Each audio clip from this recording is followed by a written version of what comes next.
Eric?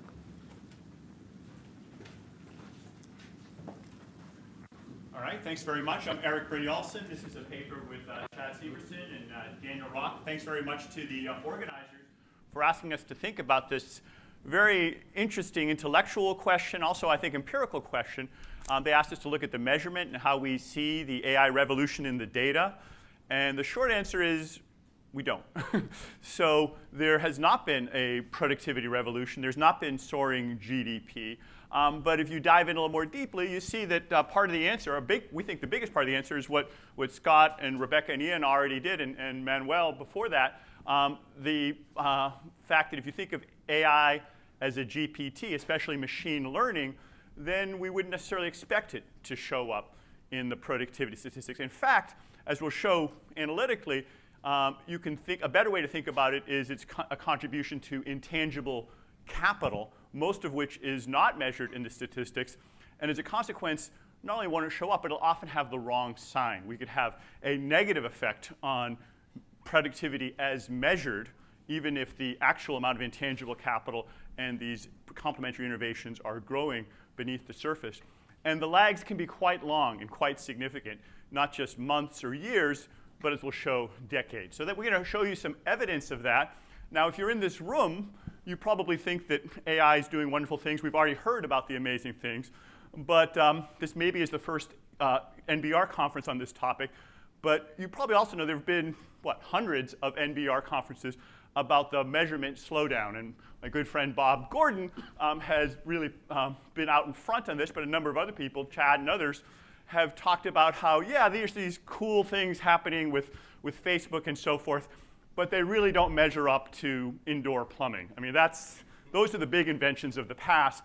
And so what we're looking at today is kind of amusing, but not at the same level of these earlier inventions. And so he's actually quite pessimistic about the future, and lots of other people are very pessimistic about the future. And that actually is more the reigning view among economists. You go to Washington or London or other capitals, that's the more of the discussion going forward. In this room, I'm sure a lot of you have a different view, and it may be closer to what you hear from lots of other people about the speed of innovation ever being faster, moving at a scary fast pace, rapid acceleration. Vino's not here yet. He's going to be speaking at lunch, right? Yes. So he can amplify on that. An age of abundance, age of intelligence, and even, yes, the singularity is near. So we aren't necessarily going all in on all of that, but there's clearly a tension there. And it's not just exciting quotes. There's people putting real money in at Facebook and Google. Elsewhere, there are hundreds of millions, if not billions of dollars being invested in AI. Microsoft calls itself AI first. And so that's the orientation. VCs are putting a lot of money in. The stock market is reflecting potentially some, anticipating some big future gains, even if we don't see it in the productivity statistics. And the data, Hal mentioned ImageNet. Here's ImageNet. Try to not be distracted by the muffins that we'll be getting at the break, and be careful what you reach for. But here's the data from ImageNet that Hal referred to. Actually, this is the actual ImageNet data. It's not muffins. It's pictures of things like this.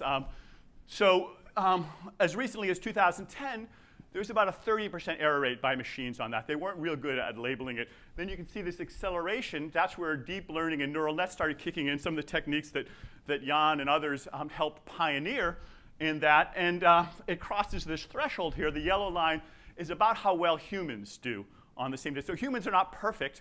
How many of you know whether that's a leopard or a jaguar? How many of you guys, can you tell there? The machine learning says it's a leopard, and machine learning is right in this particular case. But it's not perfect. It's still got a few percent error rate, and it's continuing to improve. But that's an important threshold, because if you're an entrepreneur or a manager or an economist, when machines get better than humans at a particular task, you might see a transition. It's like crossing the boiling point of water, that you might want to shift who or what does a particular task if there's a better way of doing it. And it's not just image recognition, there's speech recognition. The acceleration there is also quite rapidly. In fact, it's even faster in some ways. This is just the past year or so. Just since last July, we've already gotten down, and this is already out of date.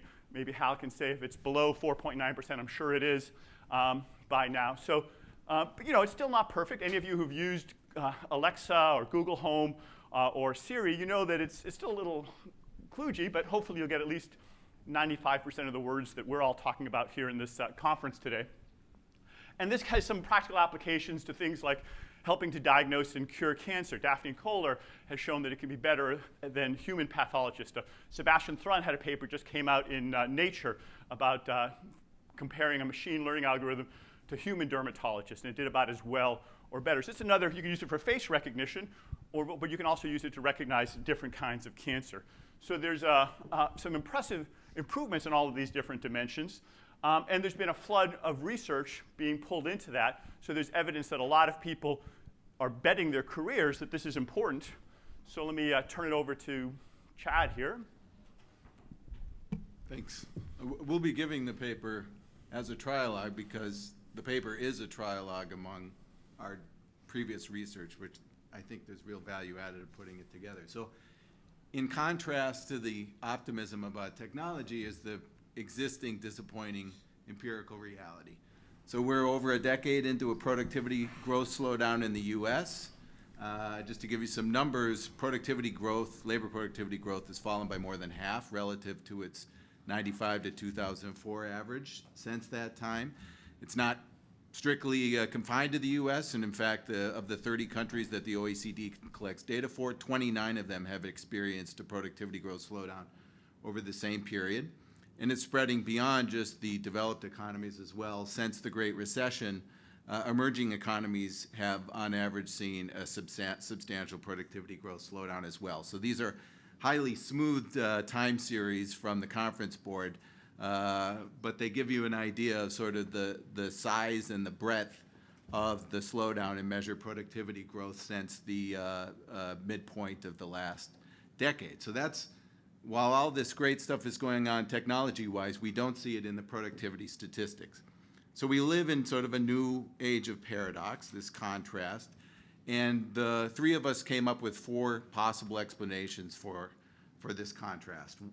We call them false hopes, mismeasurement, distribution and dissipation, and implementation and restructuring legs. So let's flesh those out a little bit. Let me take the first three first. So false hopes is the idea that the optimism is unwarranted, that the productivity gains that we think could come from these new technologies like AI aren't going to materialize in practice. And it's not hard to think of technologies in the past that have made folks optimistic but have disappointed in reality. So fusion energy has been 20 years away for 60 years. Flying cars haven't gotten off the ground, and even the first wave or waves of AI have been disappointing. Herb Simon predicted in 1957 that by 1967 a computer would be world chess champion. It didn't happen by 1967. It took 30 extra years till Deep Blue beat Garry Kasparov. It did happen, but it took a lot longer than expected. That said, on the other hand, it's not hard to construct scenarios where we see substantial productivity growth from existing technologies, and we're going to do that for you in a few minutes.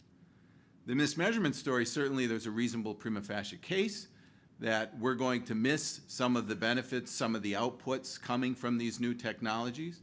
However, on the other hand, there's been a lot of work lately that's dived into the details of the mismeasurement hypothesis using different data, different methods, and in every case, it looks like, certainly quantitatively and perhaps even qualitatively, the mismeasurement hypothesis doesn't hold up very well. So if it explains anything at all, it's not much of what is in the US, for example, about a $3 trillion gap now relative to what we would have GDP-wise had productivity growth not slowed down. And the distribution dissipation story is as follows. So it says that the gains of these technologies exist, much like the mismeasurement story says, that they're here, we just can't mismeasure them. Here they exist, but because they're concentrated among a few agents, and because they're partially rivalrous, what happens is, one, you don't see the gains accrue to the median individual in the economy. And two, because of the dissipative efforts trying to get those gains by the agents, many people chasing after concentrated gains, they actually dissipate a lot of the benefits of those technologies, and so you don't even see them in the aggregates. And that would be how that story works. Now, that is consistent with some evidence. Certainly concentration and skewness has been increasing in a lot of ways, the productivity of firms, earnings among people, the correlation between productivity and earnings, and so on and so forth. However, that's hardly dispositive. There's a lot of stories that would give you that besides this story. And it's hard to imagine that we've got in the neighborhood of $3 trillion of dissipative activity going on that we're somehow missing. That's just a large amount to have to explain. So that brings us to our favored explanation, and we think that there's some evidence for all of those, as Chad was saying, but the one that we think is most important is the one that you heard a little bit about just before us, which is the role of GPTs, and GPTs require some significant implementation and restructuring lags. And so that means that this paradox is not really a contradiction, that in particular, the optimists are looking at the current technologies, and they're excited about them because not necessarily what's being the economic impact today, but what they extrapolate as the potential economic impact in the future. And the pessimists are looking at the data today, looking at the current productivity numbers, the current GDP numbers, and extrapolating from that. And we would say that both of these can be true, but that if you want to extrapolate, you have to understand that GPTs are going to take a time to have an impact. And it's worse than that. As I suggested earlier, GPTs may lower measured productivity initially, or at least not show up very much. So you're going to have a gap there. There are these complementary innovations that have to be implemented over time. And maybe you want to show some evidence on that, Daniel. Yeah, so as Chad and Eric have alluded to and discussed, there has been a slowdown in productivity growth, and that's not just in labor productivity, it's in TFP as well. But TFP in the past has been called a measure of our ignorance. So if you try to actually predict future productivity growth from the recent history of productivity growth, you can't do particularly well. This is a scatter plot of the subsequent 10 years of productivity growth given the first 10 years. The regression coefficients are positive but insignificant. And the R-squared is extremely low. For labor productivity, it's actually below 1%. And it's actually really similar for TFP growth, and you can adjust TFP for utilization using the Fernald series, same kind of deal. You never really get above an R-squared of about 3%. So if you want to make the claim that TFP is not, or we're not going to have a lot of productivity in the future using the past, it's really hard to use what's effectively a residual measure to do so, because it's really more measuring what we don't know. So if you can't just extrapolate from the past, as many people are doing, the question rises, is there any way? Can we predict things? And we have to be humble about this and be careful, but we do think that you can make some predictions, not by trying to extrapolate a measure of ignorance further into the future, and it's hard to get R-squareds much lower than 1%, but that is the R-squared for labor productivity. But instead by looking at the actual technologies. And you've all heard about self-driving cars. We see them in the laboratory. Most dozen or so, 20 more companies have them. We don't see a lot driving out on the road yet.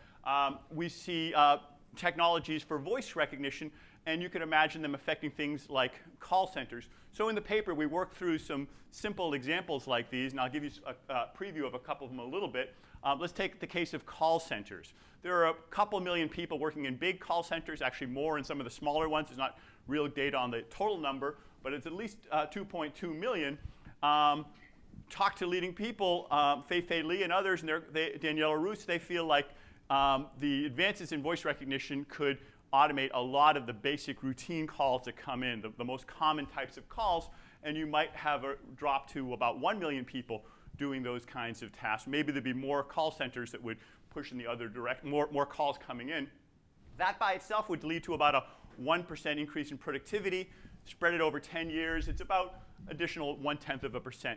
You can do similar calculations for other things like self-driving cars, another 0.1 or 0.17%, depending on how long it takes to roll out. It doesn't take very many of these, half a dozen or a dozen of them, and pretty soon the productivity slowdown is gone or even reversed.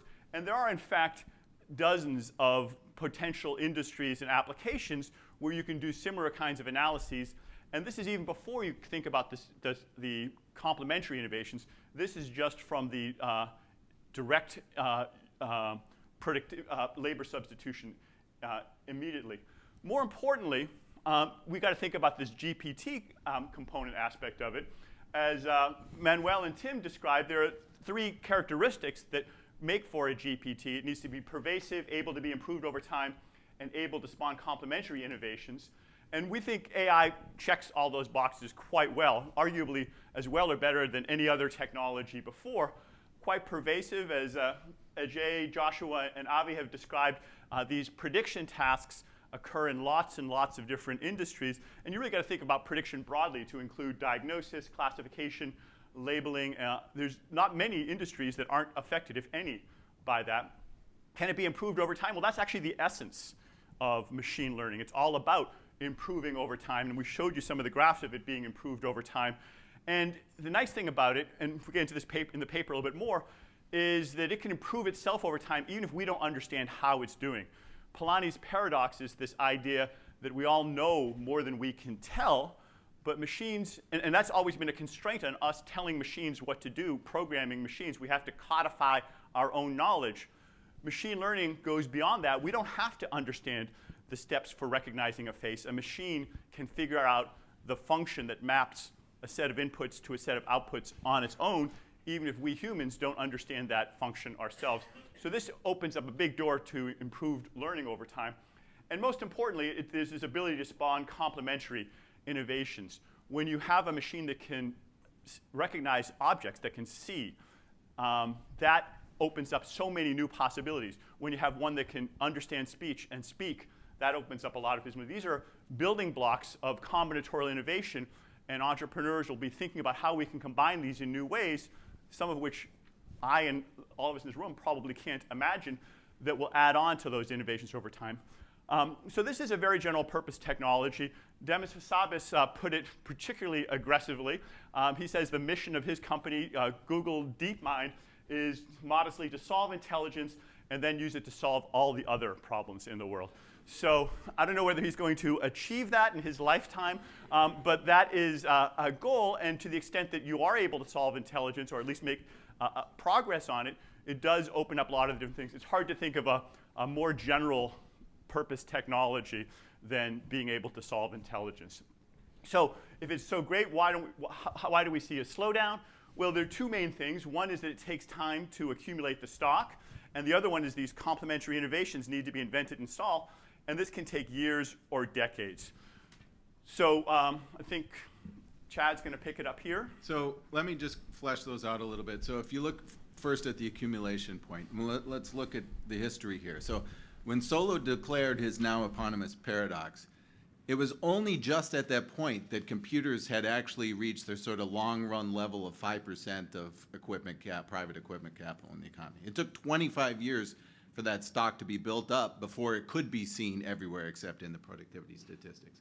That's also true with earlier GPTs. If you look at electrification, for example, in 1919, over half of the manufacturing establishments in the US were not electrified. And this is 30 years after alternating current technologies had become commercially available. And to that point a little bit more, if you compare the productivity growth patterns of these 2 eras. So what I've plotted here is productivity growth during what we call the portable power era, so electrification and internal combustion engines. So 1890 to the early 1930s, this is an index normalized to a value of 100 for 1915. You see about a quarter century of pretty modest productivity growth until 1915. It takes off for a decade, and then there's another slowdown after a decade of long acceleration. Now, if you compare that to what we're experiencing currently, the IT era and its descendants, you see the same thing. 25 years of slow productivity growth. That's, of course, what caused Solow to raise his paradox in the first place. Then a decade-long acceleration, 1995 to 2005, and then a slowdown after that. So the key question is, well, what happened in electrification after the second slowdown? Well, there was a second acceleration. Does that mean the next acceleration is coming tomorrow? No, not necessarily, but it does show that these kind of technologies, 1, have these lag periods that we're talking about, and 2, can come in multiple waves. So AI could be the second wave of IT, so to speak. And the second wave, we think, you probably all know the David story of where technology gains came from electrification. The first wave was from direct replacement of the steam engine. But the second wave was from recognizing once you weren't tied to the prime mover anymore, you could completely rearrange the way you did manufacturing. You restructured the actual physical layout of the factory floor. And it's those secondary complementary inventions that's the big second explanation for why the legs exist. So in thinking about the likely productivity effects of AI, the way that we found it the easiest to think about is AI is a type of capital, and it's likely to be an intangible type of capital. And we actually have a fair amount of research on how to think about that, how to measure that sort of stuff. And so one thing to keep in mind is that, like has been mentioned before, among other things, you can actually have a slowdown in productivity, TFP growth, even as this technology is starting to diffuse. Are we there yet? Maybe, maybe not, but we can see this being a factor going forward. Okay, thanks very much. Wait. Oh, Yeah. We gotta show the theory, the math of this. So if you want to think about the accumulation of AI as a type of capital, especially a form of intangible capital, the first thing that has to do if we're starting from that we have to do if we're starting from a stock of 0 is to accumulate this, and that's going to be an unmeasured capital goods production that goes into GDP. So following Bob Hall and Eric and Xinkyu Yang, we propose combining Q theory and standard growth accounting. So if you think about the value of the firm as the sum of the value of its individual assets, those individual assets are priced at their shadow cost of investment, not their purchase price. So that shadow cost includes the adjustment costs you need to get computers into your organization, things like training, business process reorganization, that kind of thing. So mathematically, you can treat that as well as intangible correlates kind of similarly when you do growth accounting. Eric and others in 2002 have a paper measuring IT investment, and they decompose market value onto the sum of these different assets, finding that the coefficient on IT was $10 for every $1 of IT invested. So we're not saying that AI is necessarily the same right now, but it's clear that these intangible correlates and adjustment costs can actually be quite large. The nice thing is that as this capital is accumulated, the market isn't tricked. So if we believe financial market prices on assets, then we can use that to back out this adjustment cost value. So when you want to accommodate this unmeasured intangible capital, the first two terms in the productivity growth decomposition are ones that everyone here is familiar with. It's just the share of capital times the growth in the capital stock and the share of the labor times growth in labor. But what I'd like to draw your attention to is this lambda over z term. So what's that? That is the ratio of the shadow price. That's the value of the asset, the market value of the asset, adjusting for the adjustment costs and intangible value, divided by the purchase price z.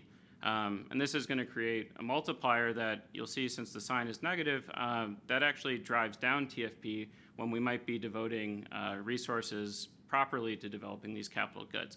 Now, I also like to note that the ZI over Y, that's the investment share of GDP, can be quite low in the beginning, while this lambda over Z is quite high. And as we accumulate more of the stock, the coefficient might drop, but these two factors would offset. So the key component is how much these adjustment costs are contributing to market value, how much in terms of quasi-rents firms are earning. And you can see, anecdotally, a lot of the tech firms are growing in value. Those are some of the first firms to adopt this AI capital. So as it propagates, we might see even more of this kind of thing. Okay, that's fine. okay, very good, thanks. Hal, was your clarification point, or should we go to Rebecca's discussion? No, go to the discussion. Okay.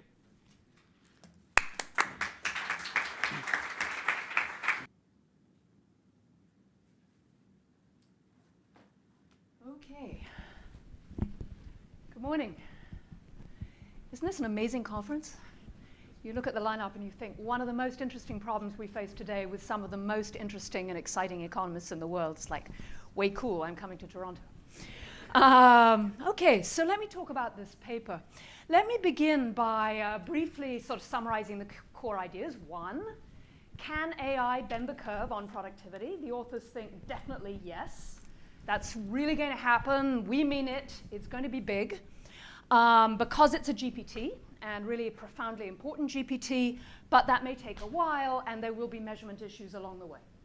So that's the sort of bottom line of the paper. It is a fabulous paper. It's beautifully written and extremely interesting, so I would suggest reading it. I particularly like it because it takes what we might call organizational processes and intangible capital really seriously as objects of economic attention. So they didn't have very much time in the presentation. You will have seen mentions of, oh, by the way, there's training. Oh, by the way, we needed to learn to reorient the factory. That's really stressed in the paper and builds on Eric and Chad's earlier work, which is this idea that organizational processes are A, very important, B, expensive, and C, slow to change. So I think one of the most exciting developments in economics in the last 10 years is this attempt to work out why. What are these processes? Why are they hard to change? And I think, of course, of the work of Nick Bloom and John Van Reenen. Because I'm me, I think of my own work with Bob Gibbons on relational contracts and why those might be slow to change and evolve and very important. But I think this is really interesting in this context because AI may be the technology where we really see this operating. Two reasons. One, because the technology itself, what is it? It's algorithms. I mean, you know, how much do they cost? It took forever to move electricity to replace steam, partly because you've got to mate the electric engines and get them into the factory, and that's going to take a while. This, in principle, I just download the algorithm. What is going to take a long time is how do we use this technology? We say driverless cars, we show the technology, it's shot through with regulatory, political, and organizational implications. How do we actually use this technology on the ground? So this paper really highlights for us the fact that this is a big deal and it's going to play out, and I suspect is going to play out in both positive and negative ways, and I want to come back to this. So, fabulous paper. It could, of course, be even better. How could it be even better? The authors know this. I'm not sure there's a paradox per se here. That is, I wouldn't have expected AI to be in the productivity statistics. It's basically just been invented. I continue to worry about the IT productivity paradox because I've read Eric's book, you know, his popular book, where he says, you know, we got Moore's law, it's doubling every year, the world is changing. That's been happening for a while. So, you know, I'm not convinced about the overall framing, but it's a detail. I'm worried about the classic underinvestment problem. You saw Scott talk about that in the context of our paper with Ian first thing this morning. All kinds of reasons to think you might get underinvestment in this technology. It's upstream, downstream. It's going to be across multiple sectors. We have externalities to the future. So our children will be really glad we innovated in this technology, but we don't have incentives to internalize their benefits. So you'd be worried about innovation, underinvestment per se. And I'm worried about redistribution and rent seeking and more broadly adjustment costs. And let me give you a sense of why I'm worried. Let's pick up accounting as a field in which AI is coming and already coming fast. So I happened to meet with the chief strategy officer for one of the biggest accounting firms in the world. He told me that his firm is the largest hirer of college graduates in the world. Whether it's true or not, it's interesting that he believes it.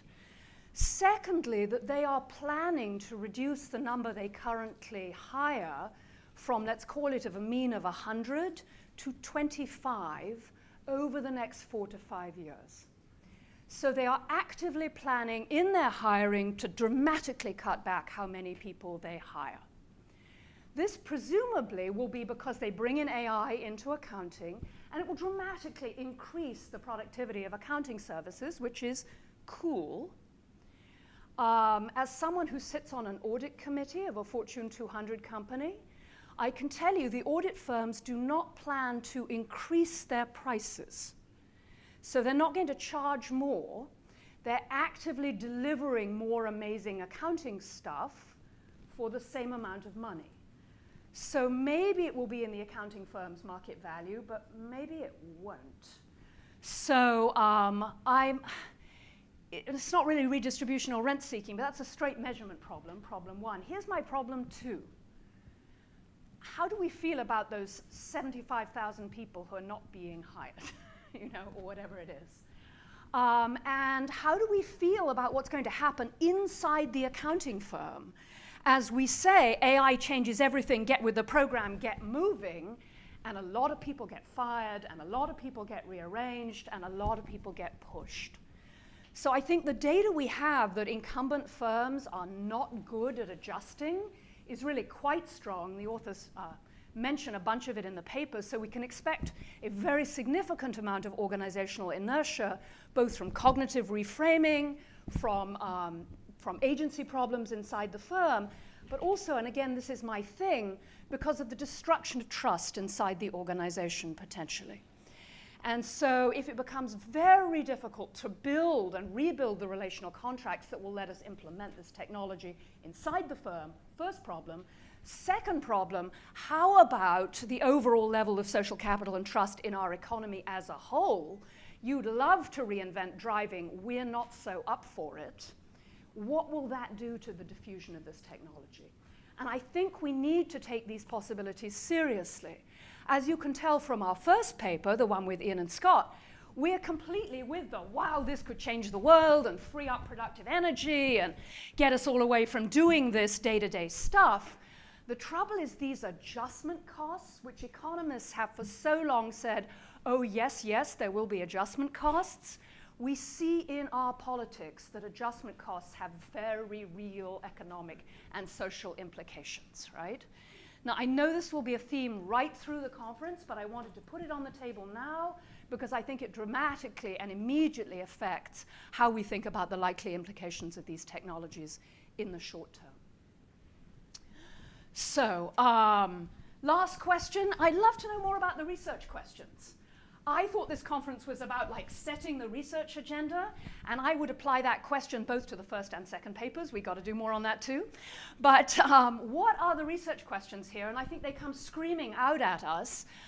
So what are the research questions? Measurement, measurement, measurement, right? So this is huge. All these services we're creating that people don't pay for, you ask them, would you prefer indoor plumbing or Facebook? And they tell you they'd rather have Facebook. So now, whether it's true or not, who knows? This is from actual survey data. Is that actually true? I mean, if it's true and we're not paying for Facebook, then what are the implications for measurement? I think we need to get better and closer to this question. And this is not a critique to these authors who've thought more about these issues in economics than almost anyone. But let's get out there and understand what the complementary assets are, what the organizational processes look like, how they're going to be built, who's going to do them. Let's understand that. Huge, huge issue. And policy. What do we know to begin to think about policy? Because as Scott said, you can tell yourself that this is going to be an explosion of growth and innovation. You can tell yourself that there are amazing incentives to run too hard and to duplicate, and then to control the technology. So we need to really think about the policy implications, but concretely, if this room were full of the next generation of amazing junior faculty, what should we be telling them to focus on? And I think we need to be clear on that. Okay? Great, thanks very much, you. Rebecca.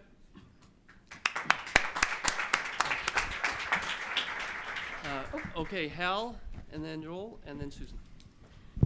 So one thing that wasn't on the list of GDP problems was the quality problem. I mean, a little bit there, depending. You could put it into item 2. Broader question, is GDP the right thing to measure? Because it's domestic, that's important. It's production, not consumption. And it's stuff that's valued at market prices, which is irrelevant for certain kinds of products at least. So take an example, GPS systems. GPSs, we know they were productive in the commercial sector. They improved logistics dramatically. Now, fast forward, they get cheaper and cheaper and cheaper. As they get cheaper, real GDP goes up, up, up because of that, until it hits 0. And at that part, it's taken out of GDP. So no more quality improvement is possible in GPSs because they're basically now incorporated in your smartphone, and there's no quality adjustment for smartphones, in the US at least. Second thing is look at imports. Okay? No quality improvement for imports is possible. Doesn't show up because they aren't made in the US, despite the fact that all of the software for all mobile phones in the world is manufactured in California. But it's an intangible, and it doesn't show up correctly in GDP, in my view. This is a debatable matter, but there's a real problem because it used to be the design and the production of goods was localized in a country and embedded in the same good. Now the good is designed, the software is written in one country, and the good is manufactured in another country, and you can see it's going to be very tricky for conventional measures to really disentangle the contribution to value from those two components. So there's a lot of complexities that are introduced, and frankly, GDP is problematic in measuring some of these issues at the moment. The BLS, the BEA, and the BLS know the problems, are aware of the problems. It's just they haven't really been able to implement them because budget problems and some conceptual issues as well. Okay, thank you, Joel. 2 points. One in support of the paper, maybe the paradigmatic example of a major GPT invention that sort of slackens off and then gets second and third wind is actually the invention of the paradigmatic one, which is steam. Because, if you ask somebody in 1780, what's steam done for us? And say, well, it made a lot of noise, pumped some water out of coal mines, but hasn't done anything really, which is what Bob Gordon says about AI today. Then you get the first application to manufacturing in textiles and grain milling and so on in the 1780s. And then it sort of slackens off until 50 years later when you see the applications to transportation. And then there's a third wind in which we talk about these sort of coreless engines that man was written about, which they're perfection. And then they sort of slacken off.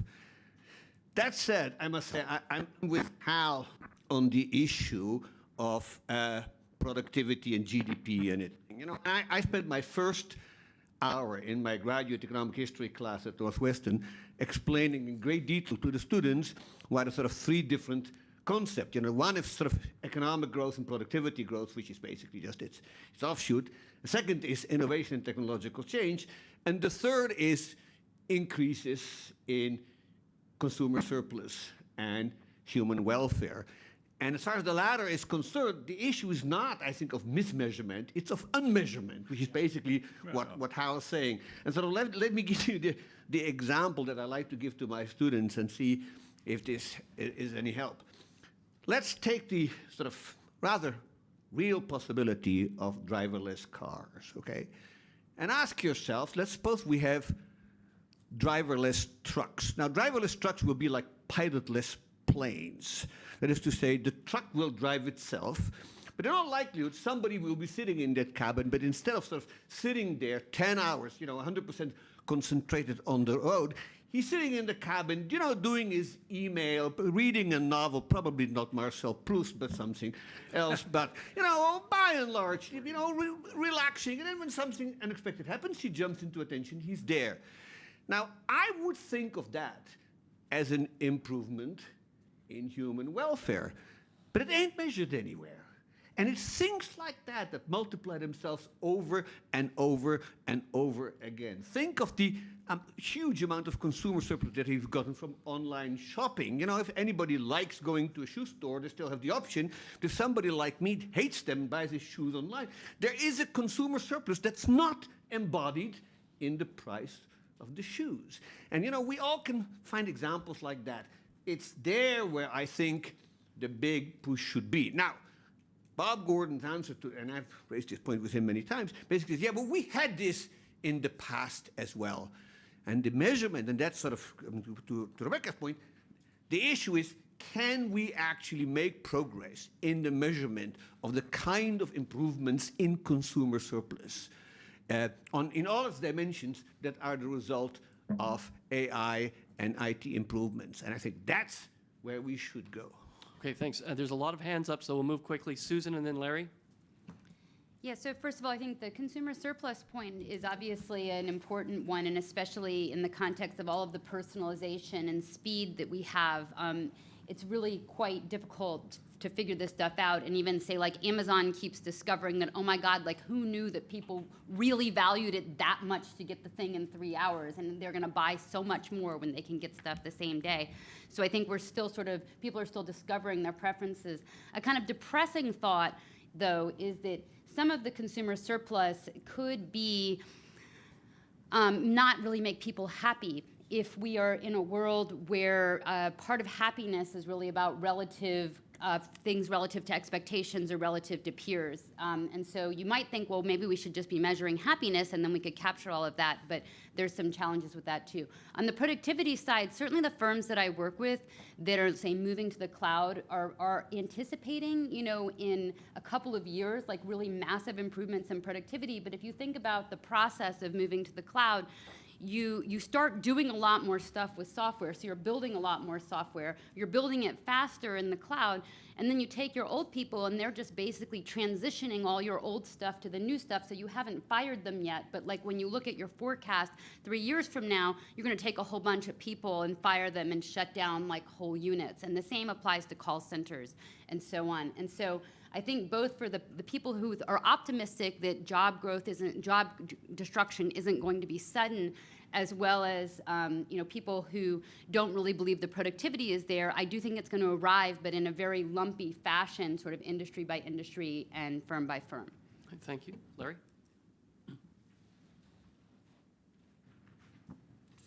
Two observations. The first is that since we measure nominal expenditure about right, if we are substantially underestimating productivity, it is sort of has a corollary that we are substantially overstating inflation. And so economists who believe that productivity is substantially underestimated need to get themselves around the idea that we probably have ongoing deflation.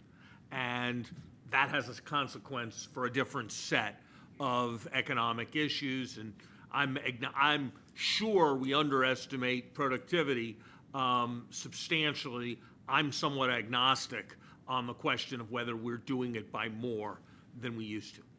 Second comment was actually, I was going to say it in a slightly different way and perhaps in a slightly broader way, the point that I thought Susan made very well. I have talked in the past, it seems to me it's kind of essential in thinking about this, about what I have called the productivity J-curve with respect to innovation. It is not a matter of there are issues around lags, but there are two other sets of effects. One is the set of effects that Susan emphasized, which is there's a set of gear-up costs for the implementation and transition costs, which, while you're incurring them, are going to show up as pure costs. The way I like to say that is there must be several 100,000 people in the United States now engaged in the driverless car industry, and there has not yet been a single chauffeur or truck driver who has been replaced. The second is that I think, sort of naturally the logic of economics that creation precedes destruction. So imagine the first day that the Kindle was invented and there started to be sales on the Kindle. There were a set of people who were engaged in the Kindle industry and making all of that work. On the first day, not a single bookstore had closed. Not a single bookstore had downsized. And so on that first day, there were the same number of book sales and there were more people in the book industry than there had been before. Over time, you had shrinkage and exit, which operated to increase productivity, but that was a process that took time. So what I would urge us to consider is a J-curve model for this, And I can sort of see my way through the J-curve for an industry. What would take more which I've described, what would take a little more mathematics than I've figured out would be there are a set of industries and they're all going through, a growing number of them are going through this J-curve process. And if that happens, it could really be a very long time before you saw the increase in productivity. So it seems to me that that J-curve aspect is probably central to understanding the dynamics that you describe. Great, thanks. We just have 2 minutes left, so I'll quickly, Austin, Ian, and then Eric will do a comment.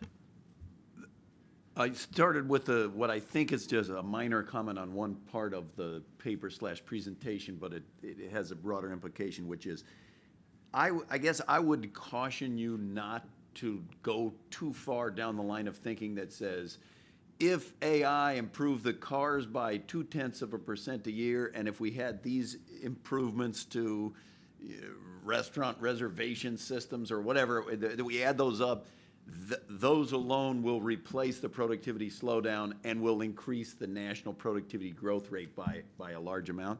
I think one flaw in that logic is it's in some ways is forgetting the Baumol cost disease logic, which says, look, if you have massive productivity growth in some sectors and not in others, then we're going to tend to see the price of inelastically demanded things that don't have productivity growth going up and up, and more of our budget share is going to shift to those things.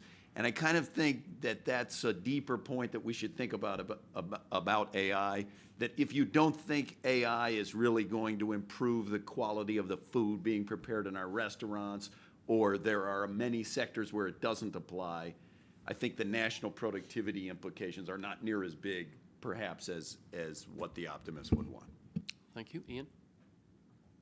Yeah, I just wanted to respond to the idea that there's trillions that we can't track down. And I've got a couple of suggestions. I mean, one very good place to look would be Ireland. Right?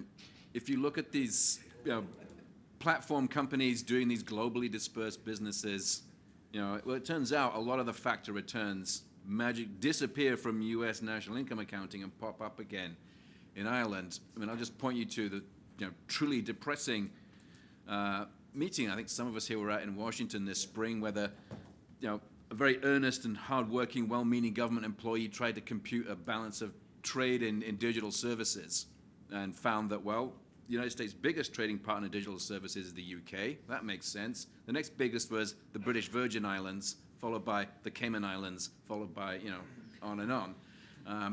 I actually think it's quite plausible. Maybe not all the trillions we won't find, but I think a little bit more kind of concerted search globally would turn up, a big chunk of it. A final comment? So let me just say 3 things very, very quickly. First off, thanks so much to Rebecca. It should be implicit but also explicit that a lot of the thinking about the organizational capital was inspired by her work, and it's in the air around anyone who's near her and the people who's working with it. So that's been a big driver of it, and I'm glad that she found it consistent with her thinking. A lot of the comments had to do with measurement. We agree 100%, not just that there's a mismeasurement in the productivity numbers, but that productivity may not be the right thing to measure GDP.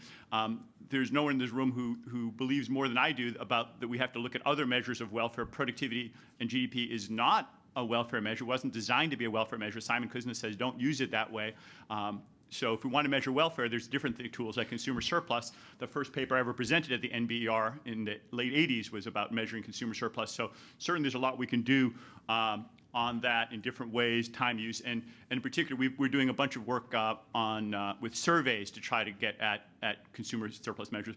And finally, the real core research agenda that we're trying to dive in deeper with this paper, and we'll do more of it, is getting at what is the details of these restructuring lags. And I like Larry's point about the J-curve. I think that's a nice way of framing it. And of course, there are multiple J-curves overlaid on each other with different lengths and in different industries.